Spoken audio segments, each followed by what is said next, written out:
कपूर याच्यामध्ये हे सगळे आम्ही विषय त्याच्यामध्ये मागितलेले आहेत.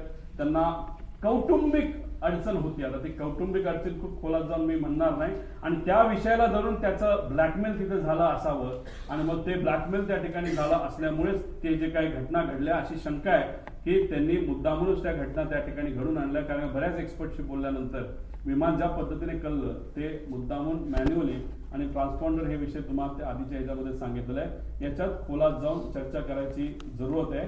पण त्यांना दारू प्यायची खूप सवय होती. जेटमध्ये असताना त्यांचा पगार 10 ते 12 लाख होता.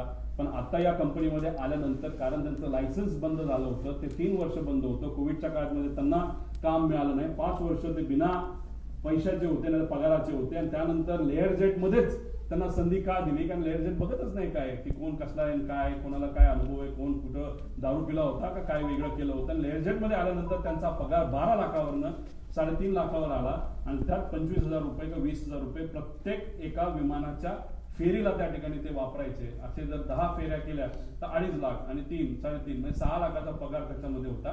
5 वर्ष पगार नसल्यामुळे, आणि हा पगार मोठ्या प्रमाणात कमी झाल्यामुळे, आणि मोठे विस्कीचे ब्रँड त्यांना प्यायला त्या ठिकाणी लागायचा, त्याचा खर्च जास्त असल्यामुळे, आणि व्यक्तिगत एक कुठला तरी विषय ज्यामुळे ते डिप्रेशन मध्ये होते, आणि ह्या सगळ्या गोष्टीचा उपयोग घेऊन त्यांच्यावर प्रेशर टाकून कुणी ब्लॅकमेल करून काय घटना घडली का असा आमचा डाऊट आहे. हे क्लिअर करणं महत्वाचं आहे.